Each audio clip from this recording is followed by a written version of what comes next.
Centro Explora, aprendizaje en movimiento. Somos un centro integral de apoyo educativo y bienestar emocional para niños, jóvenes y adultos. Ofrecemos servicios en psicopedagogía, psicología, fonoaudiología y coaching ontológico, con atención en consulta y a domicilio. Contáctanos al +569 62 46 59 66 y síganos en Instagram @CentroExplora. AudioRent, sonido profesional para eventos y producciones audiovisuales, amplificación para fiestas y eventos corporativos, grabación y postproducción de podcast y material audiovisual. Contáctanos al +569 40 80 51 27 y síguenos a través de Instagram audiorent.cl. MPG de Mario Palma García, empresa de ingeniería rancagüina. Trabajamos en la gran minería, aportando al crecimiento de Chile. Múnich 369 Rancagua. S&S Comunicación e Imagen, a través de sus diferentes plataformas digitales, presenta el programa Tómala, Métete, Remata, conducido por el periodista Carlos Sierra Alta. Un espacio de 60 minutos que resume la actividad futbolística y deportiva del fin de semana, con resultados, comentarios, novedades y toda la información de interés para los hinchas del fútbol nacional, regional e internacional. Bien, buenas tardes. Un sábado más frente a las pantallas en su programa Tómala, Métete, Remata, el semanario deportivo, siempre con un invitado. Tenemos uno muy especial en este día y previo a conversar con él algunos temas que puntualmente quisimos abordar, como en este caso la venta de O'Higgins. En estos días se ha especulado mucho sobre la venta del club al Grupo Calientes de México. Por un lado, hay publicaciones que ya dan por cerrada la venta y que poco a poco se irá transfiriendo a la administración, donde cabe destacar un detalle, y es que los actuales administradores, la familia Humor, entre las exigencias que pondrían a los nuevos propietarios es la de no despedir al actual personal con contrato vigente, se desconoce hasta cuándo. Otra que también surgió por ahí era la idea de que el club no puede salir de la región, digamos, de Rancagua en particular, ¿ya? Por lo pronto, consultada una fuente oficial del club sobre el estado de la negociación, nos señaló que hasta este momento aún no está cerrada la venta. Entonces solo cabe esperar en los próximos días el comunicado oficial de la institución indicando el cierre de la negociación y el itinerario de la transferencia de la administración. Vamos con los peques, con el peques del capo, ¿ya?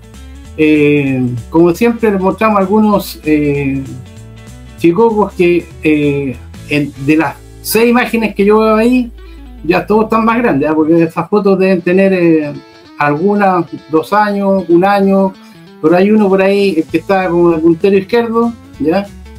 Que su papá lo está abrazando, hijo tigre. Él debe tener, yo creo que ya más de 20 años, así que en su momento, la verdad, ha tenido en ese tiempo unos 7 años por ahí más o menos, y la chicoca ahí que está, parece que está celebrando un gol, digamos, de O'Higgins. Así que un saludo cariñoso para todos ellos. Imagino que los padres y los abuelos de ellos estarán chochos, ¿ya? Todos muy o'higginianos, muy celestes. Sigamos. La semana pasada les quedamos debiendo una de Pelé, le quedamos debiendo la opinión, no la dimos. Así que en esta ocasión daremos 2 opiniones de 2 destacados cracks del fútbol mundial. Por un lado, Alfredo Di Stéfano señaló: ni Messi ni Cristiano, el mejor de todos fue Pelé. Alfredo Di Stéfano, que está de blanco a la derecha. Y por otro lado, Michel Platini, el francés, está Pelé el hombre y luego Pelé el jugador. Y jugar con Pelé es jugar como con Dios. Así señalaron los 2 cracks, un español, entre comillas, Di Stéfano, y un francés como Platini sobre Edson Arantes de Nacimiento, Pelé. Hoy día, un poco más tarde, a las 18:30, O'Higgins se enfrenta a la Universidad Católica por la 11ª fecha. El cuadro celeste se mide con los cruzados en el Estadio Centenario La Florida. Recordemos que el capo de provincia viene de perder ante Coquimbo Unido por el campeonato. La semana pasada fue ante Rangers por la Copa Chile, lo cual lo dejó eliminado, lamentablemente. Ya conversamos de eso. Y perdió con Coquimbo Unido en el norte por 2-0, mientras que los universitarios cayeron por la mínima ante Universidad de Chile en el Estadio Nacional, un partido que los cruzados yo creo que querían olvidar por lo que pasó en el último minuto. Una chambonada y les costó el resultado, el empate. El resto de la programación por jugar destacamos 16 horas, ya, Cobresal con Audax Italiano.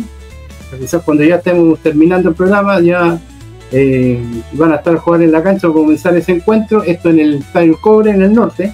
Mañana a las 16 horas Deportes Limache se mide con Palestino en el Lucio Pariña Quillota. A las 19:30 Universidad de Chile con Huachipato en el Estadio Nacional. Y el lunes, ya, ojo, el lunes 16 horas Unión Española y Everton en el Santa Laura. A las 19 Colo Colo con Ñublense en el Monumental. Y a las 21 horas La Serena espera la visita de la visita de Iquique en la Portada de La Serena. Vamos a conocer la tabla de posiciones sin que se haya jugado ni un partido de la 11ª fecha. ¿Ya? Hay algunos así que están con partidos pendientes, se los vamos a aclarar.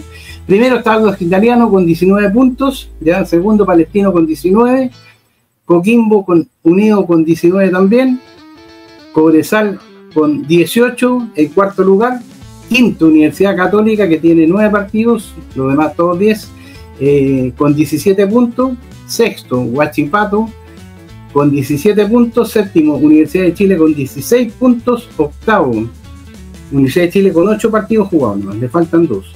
Unión La Calera con 15 puntos, O'Higgins con 14 puntos en el 9º lugar, Calera octavo,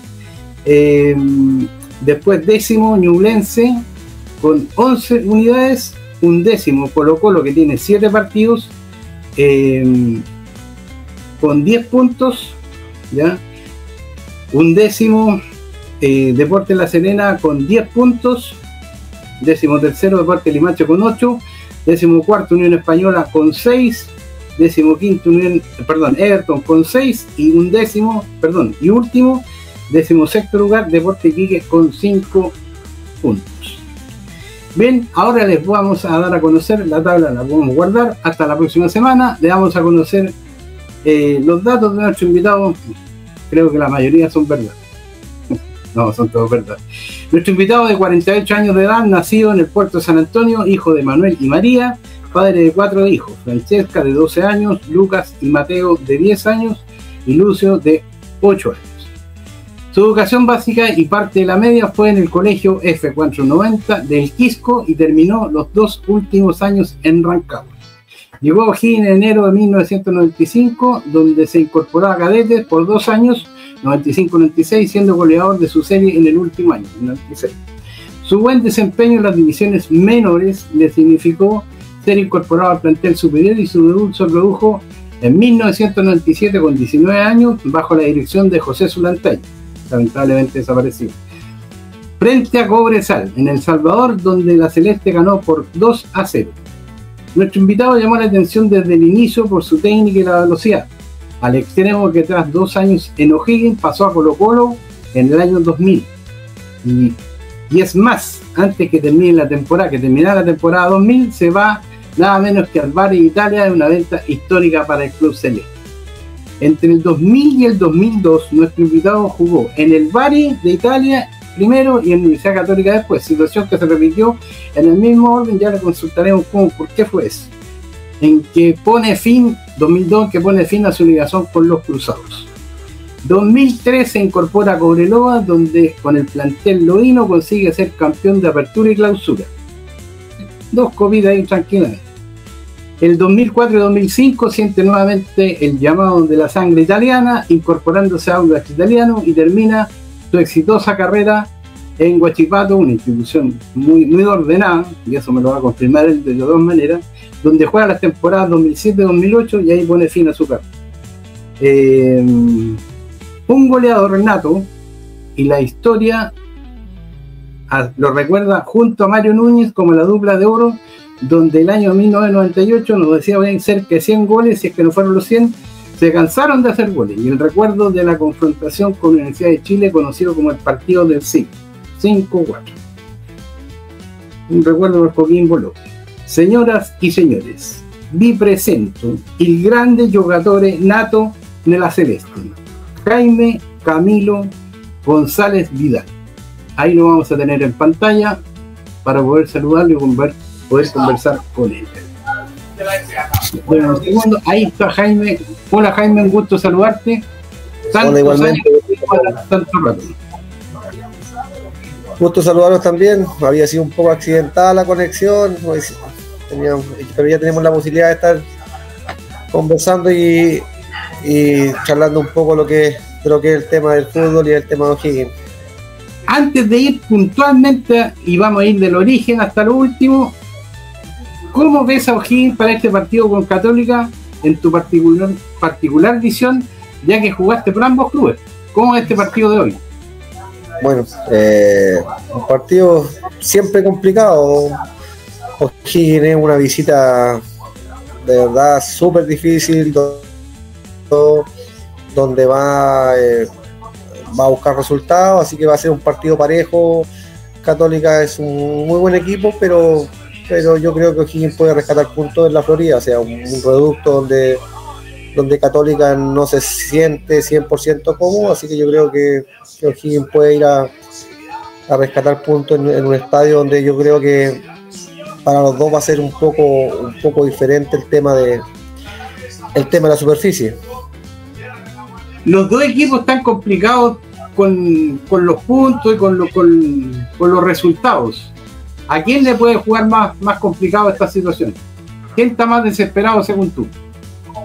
Yo creo que Católica siempre tiene la presión por ser un equipo grande de ir a buscar los resultados, pero creo que O'Higgins también en calidad de visita va a tener posibilidades. Es un reducto que yo creo que para los dos es un reducto que se adapte mejor, va a tener un mejor resultado. Entonces son los dos equipos juegan siempre en pasto natural y cambiar a carpeta sintética va a ser un partido para los dos complicado, pero creo que O'Higgins puede rescatar puntos. Es un equipo que juega bien, que no se han dado los resultados a lo mejor, pero lo he seguido siempre, y O'Higgins es un equipo que juega bien y siempre es un visitante que te complica las cosas.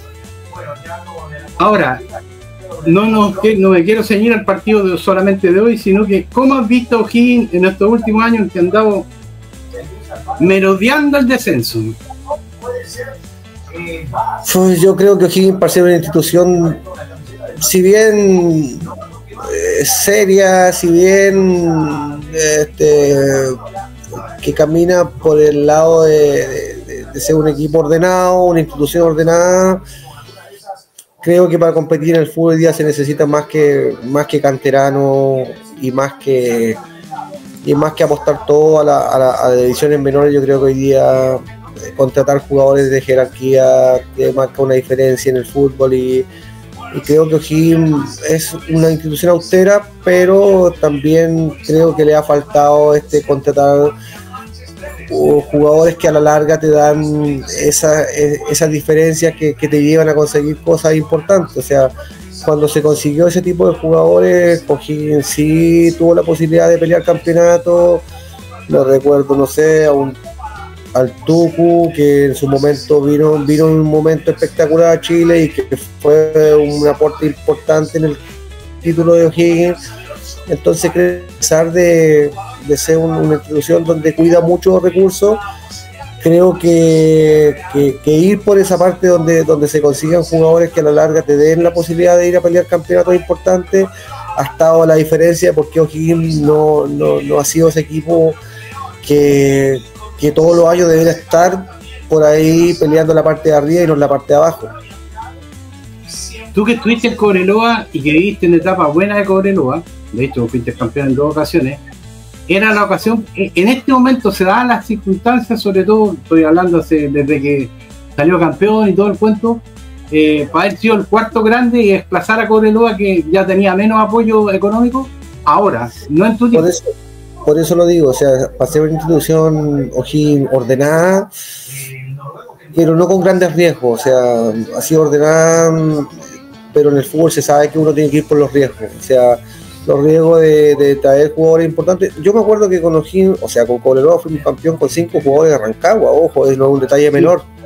Perdón, un detalle. La mitad del equipo de Cobreloa era de Rancagua, eran jugadores salidos de O'Higgins, entonces, o sea, ahí hay un tema importante porque O'Higgins de repente se dedica a los proyectos importantes, jugadores importantes, venderlos de manera inmediata cuando sus jugadores podrían permanecer en la institución con mejores condiciones económicas para ir por los títulos, para ir por las partes siempre de arriba de la tabla y para estar peleando cosas importantes, pero sí yo sé que es una institución que vende jugadores, que saca jugadores para vender y por ahí yo creo que también podría estar el tema de por qué O'Higgins nunca está peleando en las partes de arriba estos últimos años. Corto y preciso, 5 jugadores de O'Higgins, algunas de las copas que están en las vitrinas de los 5 jugaban, o sea, no éramos 5 que estábamos en el plantel, eran los 5, era la mitad del equipo de Cobreloa, bicampeón del fútbol chileno, el cuarto de final de Copa Libertadores, que yo creo que ahí nos quedó una espinita porque podríamos haber hecho más en la Copa Libertadores. Eran de Rancagua, o sea, entonces la mitad de un equipo que prácticamente era O'Higgins jugando en Cobreloa y dándole título a otra institución. Yo creo que O'Higgins podría por lo menos sacarle un poco más a esos jugadores que salen vendidos rápidamente, que dejaran una huella más importante en O'Higgins como título, como grandes campañas, y de ahí ser vendidos. Por lo que tú dices, sería justo por lo menos rescatar un par de copas de las vitrinas de Cobreloa y traerlas a O'Higgins. Yo creo que nosotros nos reíamos porque sabíamos que ese logro tenía que ver en gran parte a la cantera a los cadetes de O'Higgins, porque son jugadores salidos de cadetes de O'Higgins los que jugamos en Cobreloa de ese tiempo y los que conseguimos esos títulos frente a un rival como era Colo-Colo.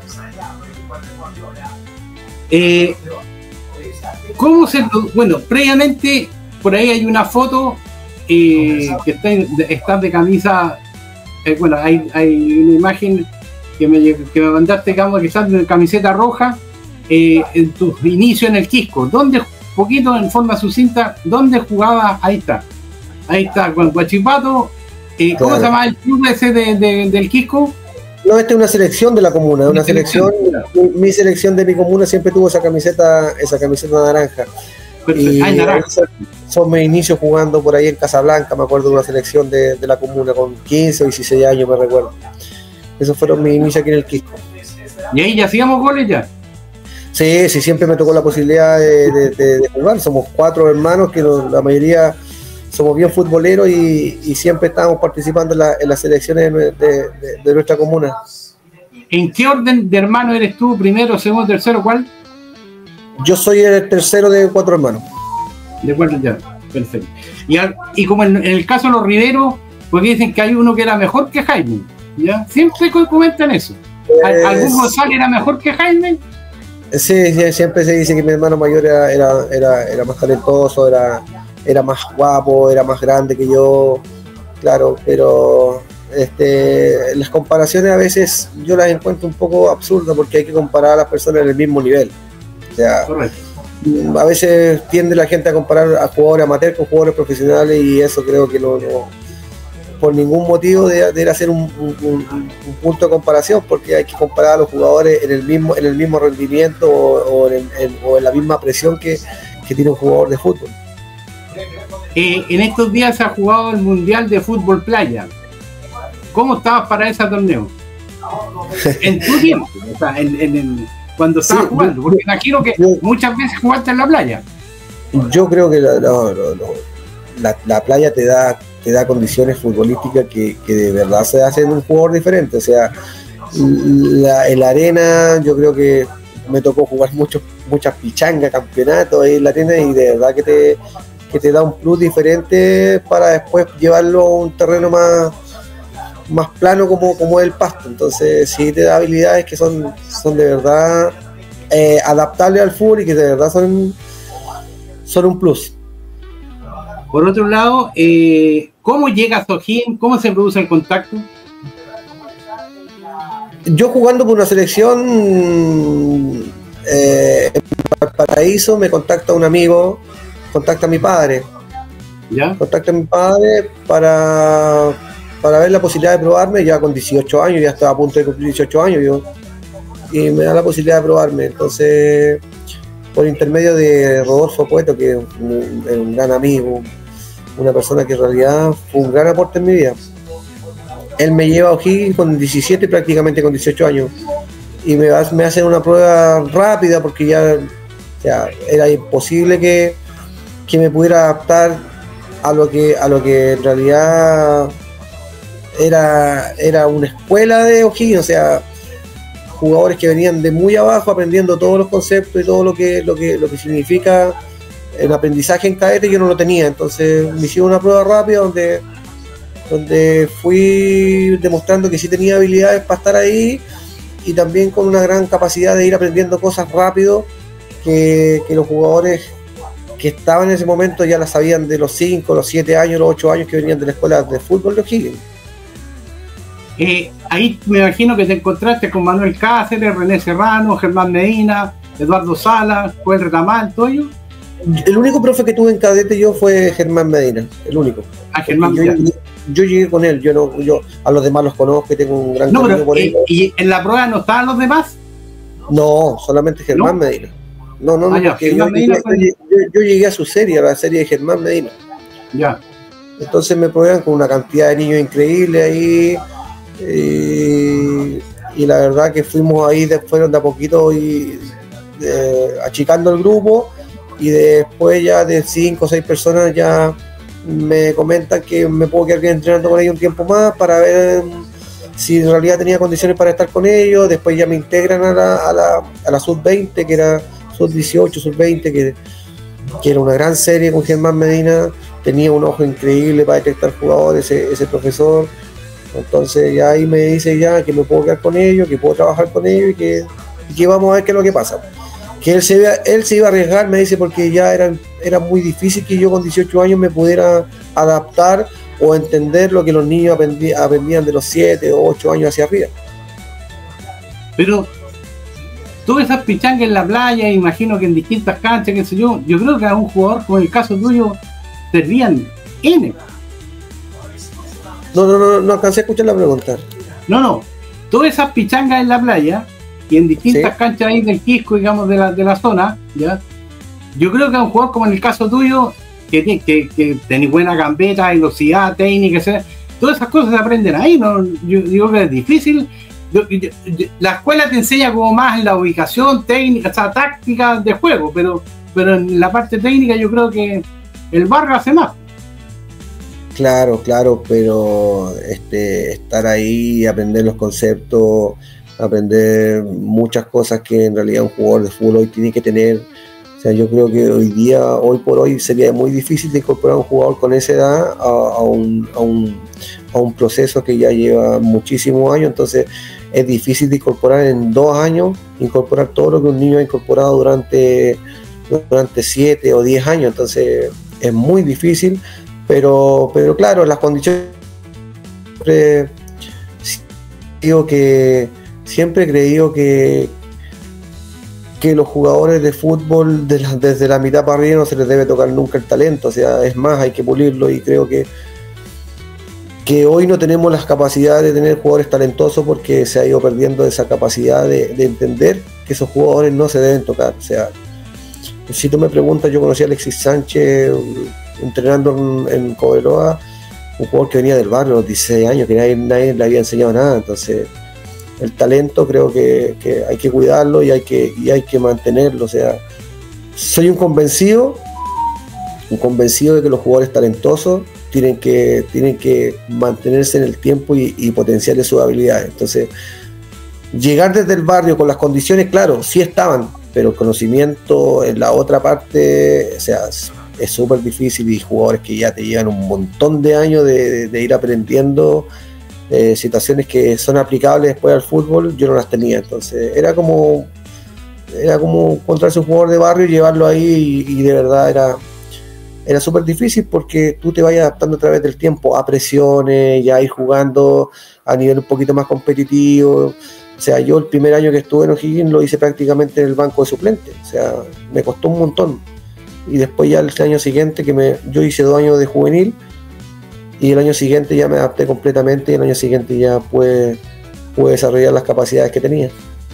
A propósito perdón, un detalle cortito, ¿alcanzaste a compartir camarín con Alexis cuando lo subieron? No alcancé a compartir, ya en ese tiempo estaba Galá, jugábamos con Galá, con Martel.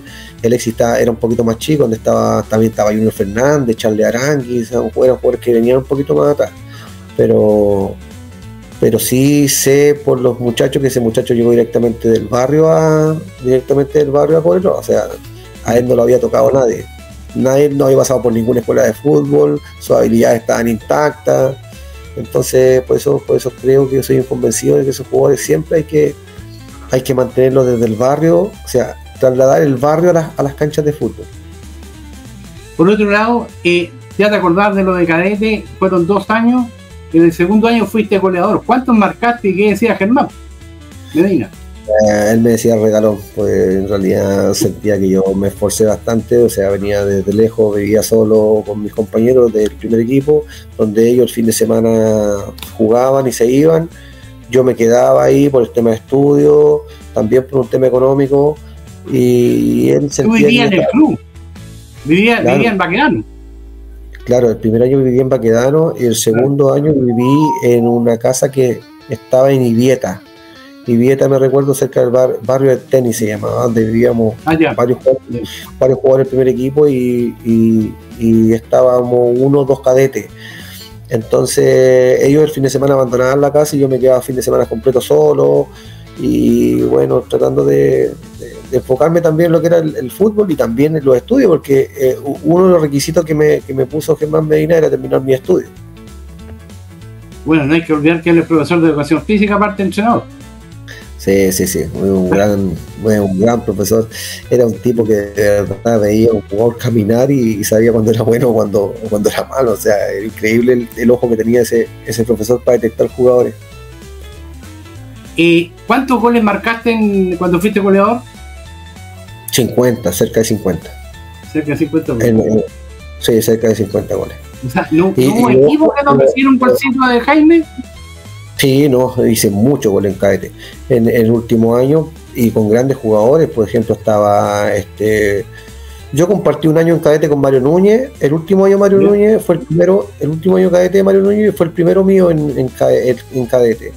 Ya después Mario se perdió, que se fue el primer equipo, pero después me tocó compartir con el Memo Carreño, que era de Granero, con el Caco Herrera, que era de por ahí de Lourdes, grandes goleadores, y la verdad que fueron jugadores que si hubiesen tenido un poco más de apoyo, yo creo que hubiesen sido tremendos goleadores en el fútbol chileno, tremendos goleadores.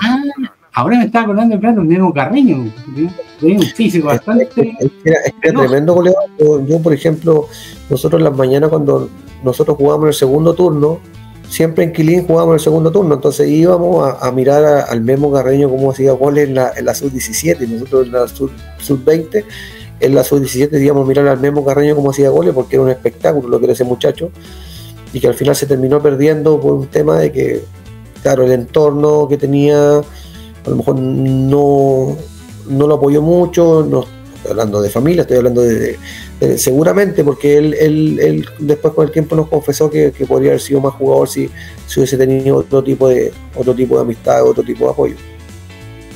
Pero sería un buen muchacho él, ¿eh? Es que era un muy buen muchacho, pero por ejemplo, yo cuando llegué, Germán Medina me los puso como: mira, estos son los goleadores que yo tengo, o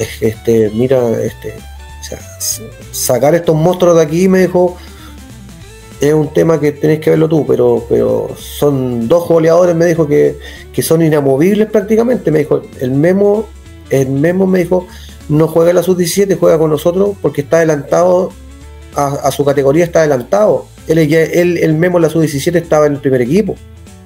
Él cuando estaba en la sub-17 ya estaba en el primer equipo. Entonces era grande la tarea de tratar de meterme entre medio de esos 2, que eran jugadores goleadores, y al final a la larga sí se logró con disciplina, se logró con goles y se logró con un estado físico que también a mí me permitió estar siempre en los partidos donde de verdad, o sea, se necesitaba físico, goles, y se necesitaba siempre estar con todo ahí en la cancha. Jaime, un detalle que yo creo que le puede servir a los que están en cadete en este momento, 14, 15 años, que se proyectan y ser futbolista profesional, para llegar a los niveles que llegaste tú, ya vamos a conversar de lo de fuera de Chile, no solo basta ser bueno para la pelota, sino que también hay toda una disciplina y una forma de vida que tiene que llevar al futbolista para poder lograr lo que él espera. Sí, yo creo que es importante el esforzarse. Hay un esfuerzo ahí detrás de llegar, o sea, yo siempre lo he dicho, ser futbolista es como sacarse la lotería, y sacarse la lotería tampoco es un tema de suerte. Hay montones de factores que influyen en lo que respecta a un jugador de fútbol. O sea, la disciplina es súper importante, la disciplina conlleva un montón de cosas. Entonces, claro, el talento sin esfuerzo no vale nada. O sea, yo creo que el 20% es talento y el 80% es esfuerzo, y tratar de pensar y vivir como un futbolista. O sea, sí, hay muchos que tienen talento y se van quedando por el camino por lo mismo, porque empiezan a creer que el talento los vaya a ser futbolistas. O sea, que hagáis 5 o 10 goles en un partido, o que seas el mejor cadete de proyección de O'Higgins o de cualquier club, no te va a llevar a ser un goleador en primera división. O sea, eso es un detalle. O sea, son detalles que se pueden acompañar de esfuerzo, de sacrificio, de disciplina, que a la larga pueden llevarte a ser futbolista, pero no solamente el talento te lleva a ser futbolista como que la mayoría cree, y los entornos también son súper importantes. Bien, debutas, fueron 3 años en O'Higgins, 97, 98 y 99. El 97 fue en segunda. Pero imagínate que fue mi debut, fue un debut fortuito, porque Caco Herrera, que era el goleador, que también estaba en el primer equipo conmigo, no tenía carnet de identidad para viajar. En ese tiempo se necesitaba carnet de identidad para viajar, que él era el jugador que iba a viajar. También Germán Medina fue importante en mi debut, porque él no dejó que me mandaran a préstamo. Él tenía mucha fe en que yo iba a responder en el primer equipo, y él no me dejó que me mandaran a préstamo. Él habló con Surantay y le dice: no, él no se puede ir, él tiene que debutar en O'Higgins, es un jugador de O'Higgins. Y José Surantay ya me había, porque habían 6 delanteros, entonces él me había dicho la posibilidad de ir a préstamo. Y Germán Medina interfiere en ese momento para no irme a préstamo, y él le dice que no, que yo tenía que debutar en el primer equipo de O'Higgins, que no tenía que irme porque me podía perder, y él ya sabía lo que yo podía dar. Entonces él convence a Surantay de que yo no me vaya a O'Higgins, y a las 2 semanas debuto por un tema de casualidad. 2 jugadores que no pudieron viajar por X motivo, viajé yo siendo el tercero. Como sub-20, como la regla del sub-20, la norma del sub-20, había que tener un sub-20 en cancha. No sé si se recuerda en ese momento. Entonces sí. Había que jugar con un sub-20, había que jugar, y Surantay prefería arriesgarlo en la parte de arriba que en la parte defensiva. Entonces, claro, me habla, me dice: ¿cómo estás? ¿Vas a jugar? Digo que sí, que tenía ganas, que quería debutar. Me manda a buscar ropa a la utilería para viajar y todo. Viajé, ganamos, porque O'Higgins esa campaña la hizo las primeras 5 o 6 fechas, me acuerdo que no, ya fueron triunfo tras triunfo, y se fue ganando y se fue ganando. Sí, fue un inicio de campaña muy bueno. Y yo creo que después, ya con la larga, con los problemas que había en la institución, porque había problemas muy fuertes en la institución económicos, yo creo que ahí se terminó gastando ese proceso. Me parece que Surantay ya deja O'Higgins y se va a las divisiones menores de la selección chilena, me parece, en ese momento, y ahí ya se hace cargo de un proceso ya de selección. Bueno, lo que más se recuerda de aquella época, ya después en primera, el 98 en el partido con Universidad de Chile, ¿no? Yo creo que hay 2 episodios que más recuerdo yo es el partido con Cobresal y el partido con la Universidad de Chile, que fueron partidos importantes para la institución. Yo creo que el partido con la Universidad de Chile fue un partido importante porque ya O'Higgins era un equipo que hacía muchos goles, y que no había tenido la posibilidad como de, porque ese tiempo los partidos en televisión no eran transmitidos como ahora, o sea, elegían a los tres y uno, entonces no salíamos todo el tiempo para la televisión, no teníamos la cobertura que tienen hoy los equipos. Entonces, claro, ahí la gente como que vio a esos Higgins y vio la capacidad que teníamos de hacer goles y un partido que lo vio prácticamente gran parte del país. Entonces es muy recordado ese partido, y donde voy siempre recuerdan ese partido. ¿Y cuál es? Dices que tú que hay 2 hechos puntuales, uno era ese y el otro ¿cuál es? Con Cobresal en Rancagua, donde nunca vi un estadio con tanta gente en Rancagua. O sea, yo de verdad, o sea, fui y jugué hartas veces en Rancagua con otro equipo después, pero nunca vi tanta gente como vi ese día. O sea, habían una capacidad, no sé, pero después supe que habían como 23.000 personas dentro del estadio. O sea, nunca vi tanta gente adentro y fuera del estadio, que quedó sin poder entrar. O sea, quedaron como 5.000 personas fuera del estadio. Ahora, un detalle, en el partido del siglo, ahí hay un desmentir que tú mismo, al principio, y comprendo lo que dices, pero en ese partido se da una situación que justamente tú comentaste hace un rato atrás, que no solamente basta con cadetes, pero ese equipo estaba plagado de gente de casa. Claro, plagado de gente de casa, pero se apostó por ese equipo porque no había otra salida. Sí. No fue una política del club. Esto es lo que hay, con esto hay que batirla y chao. O sea, por eso a mí me llama la atención esa campaña con René Serrano, digamos, porque de hecho su compromiso era subir a 3 años y subieron al primer año. Pero si tú te fijas, por ejemplo, hubieron 2 o 3 inserciones que eran jugadores de un gran nivel, no jugadores a lo mejor, pero se dio con jugadores que aportaron también bastante a lo que fue la campaña del club. O sea, jugadores que se tomaron a lo mejor no con tanto dinero, pero se fueron a buscar jugadores que en realidad fueron un aporte tremendo a lo que fue la campaña del club. En ese tiempo había un paraguayo que jugaba arriba, que era Rolando, había un arquero, vino Torrico de Copiapó, vino José Contreras de Copiapó. Entonces sí fueron jugadores que a la larga fueron pilares fundamentales en la campaña. O sea, Torrico yo creo que hizo un año de los mejores que hizo en su carrera, lo hizo en O'Higgins. Muy buen aporte. Permíteme.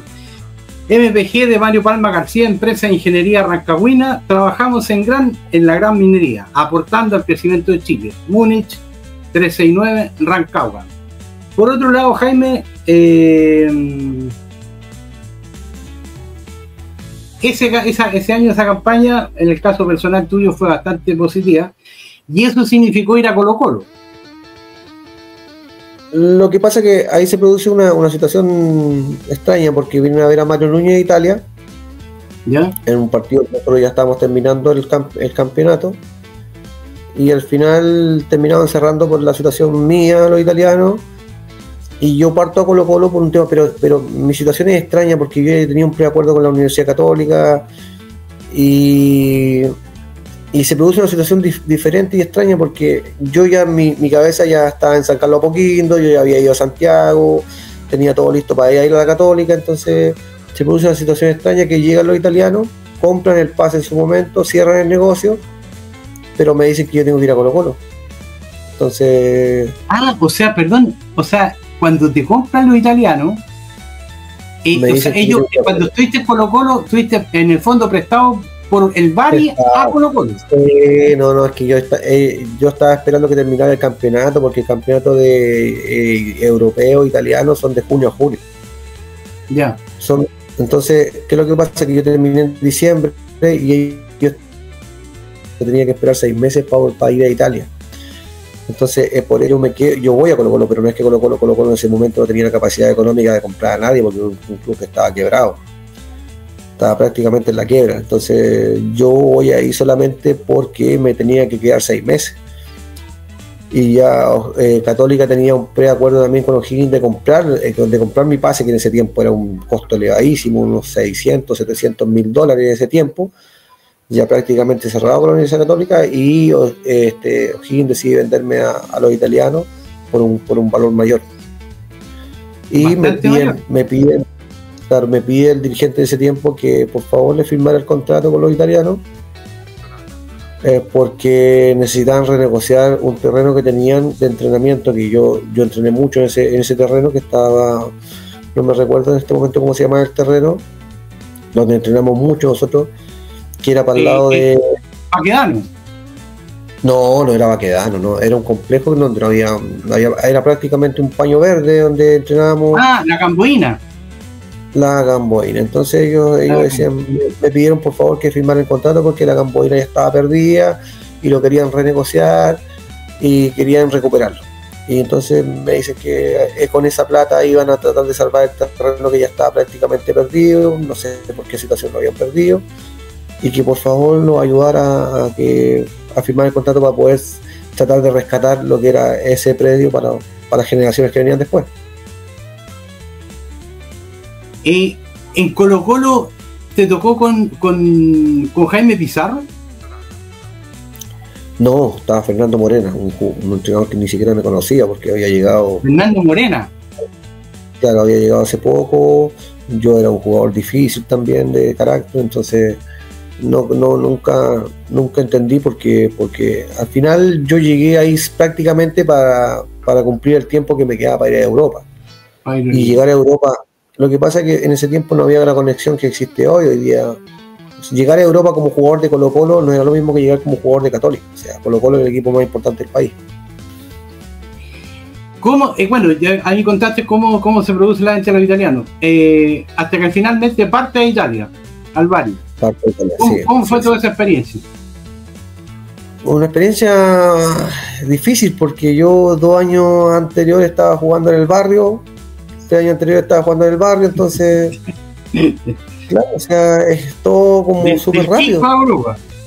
Claro, o sea, 3 años después llamo a mi papá para decirle, papá, sabes que mira, me vendieron a Italia, me voy a Italia, me compró este equipo, voy a partir y todo el tema, entonces era como, para mi familia era súper difícil de entender todo el avance que había tenido prácticamente en 3 o 4 años. De estar jugando en el barrio, que te digan, mira, sabes que vaya a Europa a jugar, o sea, cuando en ese tiempo no se vendían jugadores a Europa, o sea, era muy difícil que un jugador de acá fuera a Europa, era prácticamente difícil, o sea, muy difícil. Estaba Zamorano, estaba Sano, no había... Menos de O'Higgins a Europa. Menos de un club de provincia, o sea, generalmente se hace una escala en los clubes grandes o tenés que ir a Argentina y de ahí partir a Europa, entonces yo partí directo a Europa. ¿Y cómo fue? ¿Cómo te recibieron allá? O sea, los italianos siempre van a ser o van a querer ser los mejores del mundo, o sea, la adaptación me costó un poco, pero yo siempre opté por jugar y siempre pedí que me mandaran a préstamo para poder jugar, porque yo llegué a la Serie A italiana, entonces la adaptación es súper difícil, son fútbol completamente diferentes, por eso que hoy día, por ejemplo, todos los clubes de Europa vienen a comprar jugadores jóvenes, vienen a Argentina, vienen a Chile a comprar jugadores súper jóvenes, ¿por qué? Porque ellos saben que la adaptación lleva 3 o 4 años. Entonces, cuando el jugador tiene que empezar a rendir, tiene que tener una edad más o menos que ellos le permita extraer todo lo futbolístico de ese jugador. En cambio, antes venía y se llevaban a jugar a los 21, 22 años, a los 25, 26 recién estaban rindiendo. Entonces hoy día se los llevan mucho más jóvenes por lo mismo, porque quieren que se adapten, o sea, esos 2 o 3 años quieren que sean de los 17 a los 20, de los 16 a los 19, y está pasando mucho en Argentina, está pasando mucho en Chile, que los jugadores vienen a buscar jugadores muy jóvenes para que se adapten más rápido. Y es lo que me costó a mí, la adaptación me costó un montón por el tema de que yo soy muy allegado a mi familia. ¿Tuviste algún compañero que después llegara a la selección italiana? Sí, fue campeón del mundo, por ejemplo. ¿Sí? Cuando yo llegué, se hablaba mucho de un delantero que era Casano, que era Antonio Casano, tenía 17 años Antonio Casano, Simone Perrotta, que fue el volante de corte de la selección italiana campeón del mundo, Zambrotta,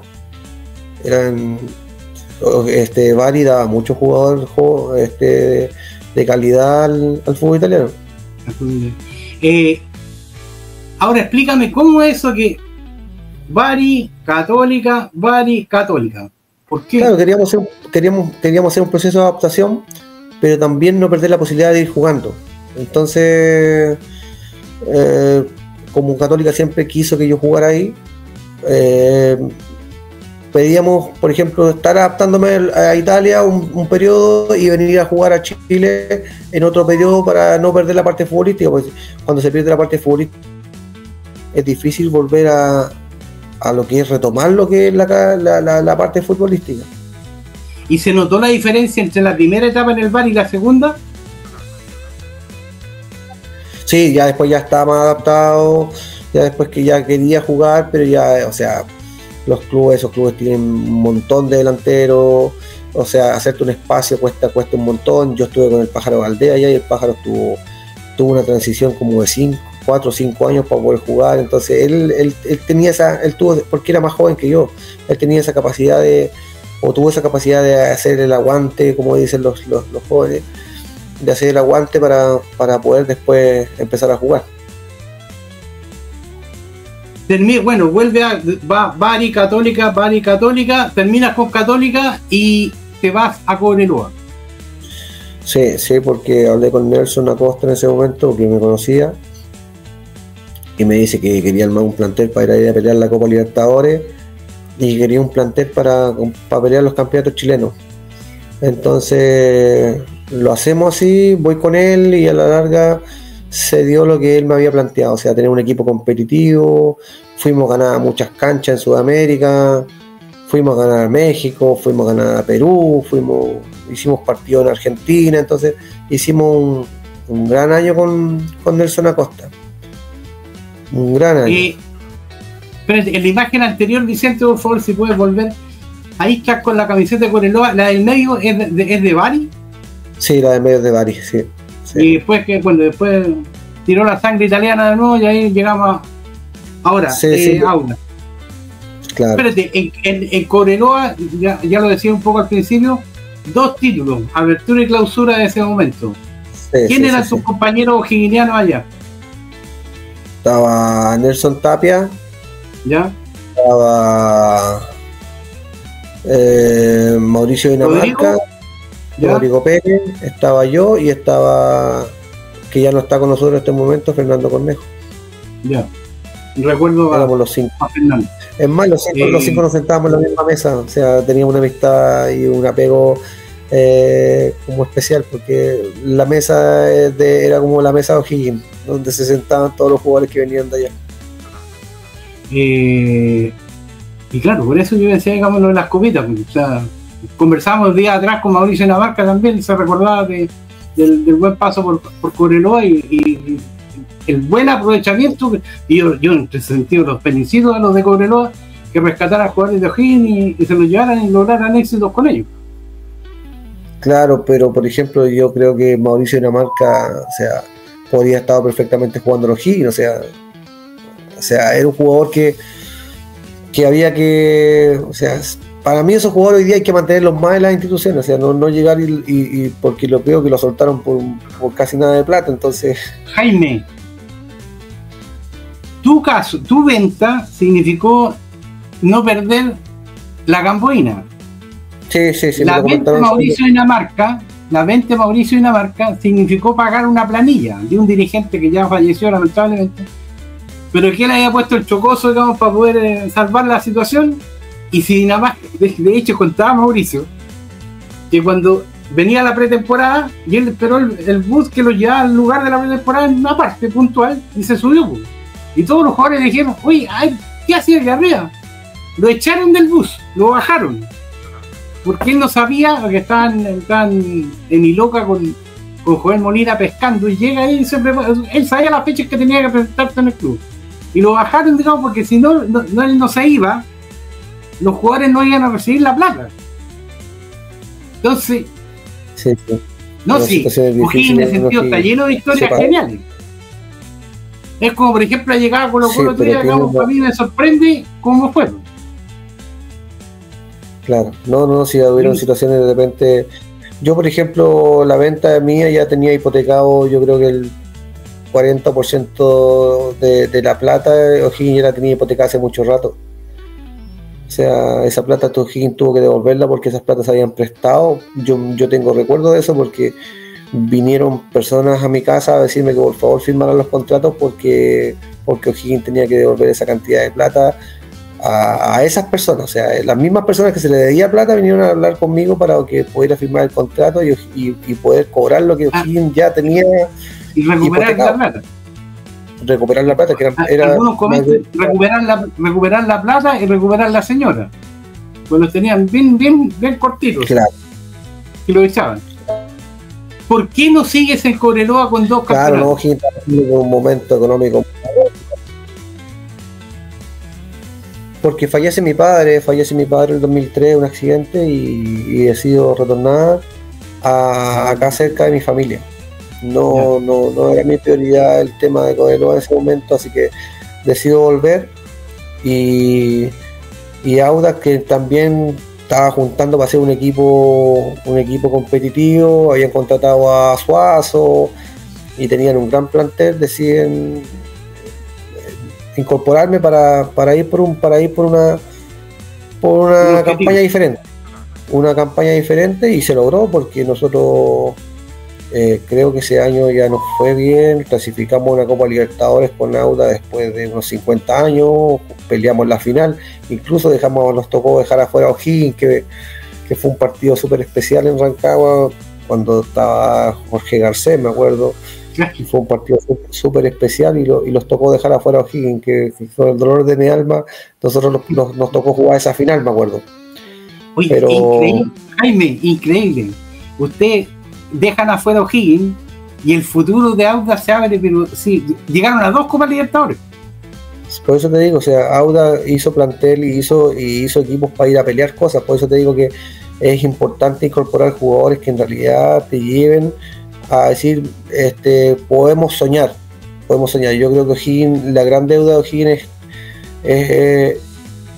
es decir, vamos a dar ese pasito que tenemos que dar. O sea, si bien somos una institución que todos nos miran desde afuera como una institución seria, como una institución austera, donde no se gasta más de lo que se gana, yo creo que esas cosas están súper bien. Pero O'Higgins tiene que dar ese pasito de decir, vamos a ir a buscar a esos jugadores para pelear el campeonato. Ese pasito le falta a O'Higgins. Finalmente, estamos en los segundos finales. Con Huachipato, ¿cómo fue la experiencia?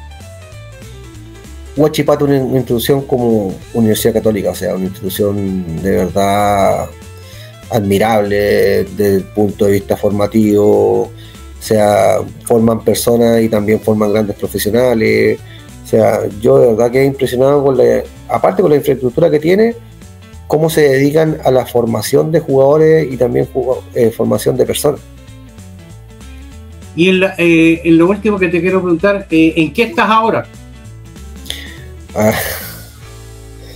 Aparte de descansar, merecido lo tienes. Sí, o sea, yo siempre tengo una vida bastante ordenada, sin grandes lujos, sin grandes cosas que a la larga pudiera extrañar. O sea, yo tengo una vida normal, una vida de alto descanso, pero una vida normal, y me permite estar en una situación favorable, mi vida favorable, pero de manera muy ordenada. ¿En el Quisco siempre? Tuve algunas escuelas de fútbol ahí, pero no siento que el fútbol sea lo mío todavía. Hice la carrera de entrenador, me titulé y todo, pero no siento que pueda seguir en lo que es el tema del fútbol, no. Por ahí salía en el currículum, eso es lo que revisé yo en internet, que en algún momento parece que tuviste participación en el cuerpo técnico de San Antonio. Sí, trabajé en San Antonio, participación directa, o sea, prácticamente directa en el plantel. O sea, era como un entrenador, en realidad trabajé prácticamente como entrenador, pero desde ahí, de esa experiencia, sentí que el fútbol no era lo que yo quería, no era lo que no quería seguir en una carrera que en realidad es demandante, y para dedicarte tienes que dedicarte tiempo completo. Yo no estaba dispuesto a perder todo el tiempo que me había ganado en lo mismo, así que no me gusta, no quiero, y prefiero mirarlo desde afuera. Veo partidos todo el día, me encanta el fútbol, pero solamente como aficionado, como hincha. El final, ¿qué mensaje le deja a los hinchas? ¿Qué recuerdo de ellos? Yo cada vez que voy a Rancagua, la gente siempre me recuerda así con mucho cariño, siempre me saludan donde voy, y siempre hay un recuerdo de ese equipo, o sea, y niños que en esa edad, o sea, eran chicos, todavía te recuerdan, o sea, yo creo que lo que hicimos en ese momento debe ser uno de los pocos equipos en Chile que haya logrado lo que logró O'Higgins en ese momento, de tener tantos jugadores que al final se hizo para mantener una institución en la primera vez, que haya subido a la primera A y que haya sacado, no sé, la mitad de esos jugadores fueron vendidos. Entonces, agradecer a la gente de Rancagua porque siempre se portó muy bien conmigo, siempre un buen recuerdo, siempre un bastante apoyo, y hasta el día de hoy siempre un buen saludo. He estado con gente de Rancagua compartiendo acá en la costa también, que me lo he topado, y siempre hay un cariño especial sobre la gente, y también por O'Higgins. O sea, O'Higgins, una institución de verdad que a veces hay sentimientos encontrados porque se enfrenta con instituciones que yo estuve en varias instituciones acá en Chile, y de repente hay sentimientos encontrados, pero el primer amor de mi vida en cuanto a lo futbolístico, hacia mí me preguntan de qué equipo soy hincha, y digo que soy hincha de O'Higgins. Entonces, 20 segundos. No publico muchas cosas porque se dejan caer de muchos lados. O sea, por ejemplo, yo de repente subí una foto con el capo provincia y de Cobreloa me empezaban a decir, no, si tú fuiste de acá, nosotros te recordamos más acá, fuiste campeón acá. Entonces prefiero mantenerme al margen de todas esas cosas, porque me pasó en varios momentos donde subía una foto o donde hacía una publicación y la gente empezaba a criticarme o a decirme, no, tú eres de acá, te recordamos más acá, acuérdate que tú... Entonces prefiero que no. 10 segundos. ¿Cuál es el gol más recordado por ti? El gol más recordado en O'Higgins. En el ascenso con Cobresal. Sí. Ahí está la imagen, digamos, de ese gol. Sí. Jaime, sí, más que agradecido con nuestro programa, toma la mente de remata, cosa que hiciste muchas veces, y espero, ahí está justamente la imagen de ese gol. Además sale ahí Jaime González y Danilo Miranda, medio conocido parece. No. Nuevas promesas de O'Higgins en ese sentido. Más que agradecido, y esperamos que no sea la primera ni la última vez que estemos juntos, porque yo creo que quedan hartas historias por contar, así que más que agradecido, reitero, y hasta siempre. Bueno, un abrazo grande a usted, gracias por la conversación, siempre es bueno conversar de fútbol, recorrer un poco la historia y también acordarse de anécdotas que son entretenidas. Así que un abrazo grande, un abrazo a la gente de Rancagua y gracias por la charla. Bien, me quedo solo ahora en pantalla, dejamos de molestar a Jaime ahí que nos brindó toda esa conversación, y será hasta la próxima semana cuando tengamos una nueva edición de Tómala, Mente de Remata, su programa. Centro Explora, aprendizaje en movimiento. Somos un centro integral de apoyo educativo y bienestar emocional para niños, jóvenes y adultos. Ofrecemos servicios en psicopedagogía, psicología, fonoaudiología y coaching ontológico, con atención en consulta y a domicilio. Contáctanos al +569 62 46 59 66 y síganos en Instagram @CentroExplora. AudioRent, sonido profesional para eventos y producciones audiovisuales, amplificación para fiestas y eventos corporativos, grabación y postproducción de podcast y material audiovisual. Contáctanos al +569 40 80 51 27 y síguenos a través de Instagram audiorent.cl. MPG de Mario Palma García, empresa de ingeniería rancagüina. Trabajamos en la gran minería, aportando al crecimiento de Chile. Múnich 369 Rancagua. Toma Tómala, métete, remata. Bajo la conducción del periodista Carlos Sierra Alta, llegó a su fin, donde se enteró de todo lo vivido en las diferentes canchas del país. Resultados, comentarios e informaciones de lo que pasó y pasará. Será hasta 7 días más cuando nos volvamos a conectar para una nueva emisión de su programa. Tómala, métete, remata.